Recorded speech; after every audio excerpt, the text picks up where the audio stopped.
I've talked about Nikola Motors on this channel before, which looks like an episode of American Greed carried out in real time, but I am going a little more deeper into buying puts on this company. There are a few very vital dates coming up that are really going to unveil the curtain. It's going to show what the company is truly made of or not made of. So for any company, when they report earnings, this is going to be the first big date. When you report earnings, that gives you an idea of what the status of your business is. And the last time Nikola Motors reported earnings, the only revenue they had was a self-purchase, essentially where it was a founder buying solar panels for himself and the company helping him with that. So maybe all the people there, they team up and they buy a bunch of solar panels for themselves through self-purchases to pump up the revenue. But it's not going to come from things that people invested in the business for, like the Nikola Badger, their electric vehicle trucks. This is still just a concept and surrounded by a lot of fraud. So the first important date, and I'll be buying weekly puts on this stock. Like that's how much I believe it's going to keep going down. November 9th is the earnings report date. And again, I don't see any type of catalyst that would push the stock up or protect it from massive downside, especially since the stock market itself isn't doing that well. You have this idea where anyone, if you're blindfolded in a bull market, you're going to hit the bullseye. But we're not in that phase anymore where everything just keeps on going up forever. And with any sign of stock market weakness, stocks like Nikola Motors or even just the high flyers are going to go down a lot more than the stock market. So November 9th is the first big date. The second big date is November 30th. This is when the lockup on shares expires.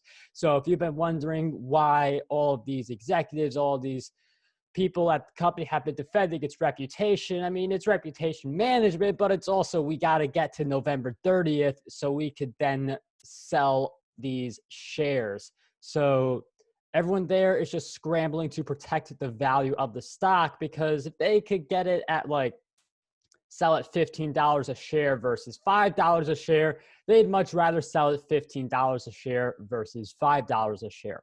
So November 30th is the second big date.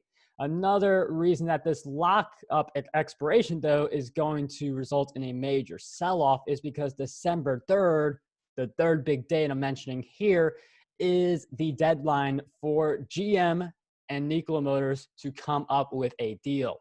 And with the Nikola team saying in October, like, we're fine if we go this by ourselves. We don't need GM. This would have been just a really nice bonus, a really nice cherry on the top. Well, we know they need GM, not just because of the business itself, but also when that contract was first announced, the stock skyrocketed in value based on the prospects of, well, hey, what if this contract goes through? So they definitely need GM here, and the writing is kind of on the wall already based on previous comments, and this pretty much just being an idea on a whiteboard. And if you combine that with the earnings report, which is coming out on November 9th, that's going to give us a better idea of what type of company we're looking at here. November 30th is when all the people who know everything about the company can abandon ship.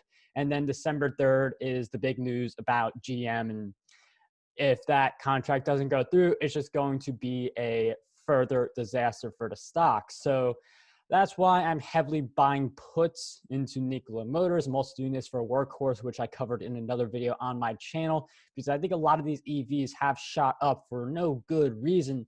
And you combine that with the fact that these were both SPACs. I mean, just Nikola Motors, my apologies. Nikola was a SPAC, and SPACs are super popular now. They were also super popular in 2007.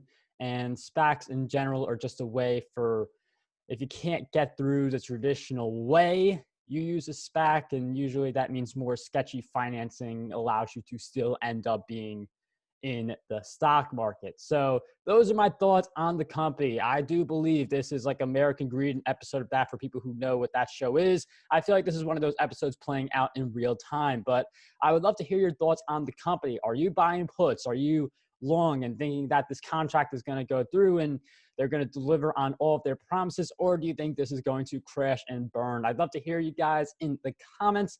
Look forward to seeing you guys in the next one.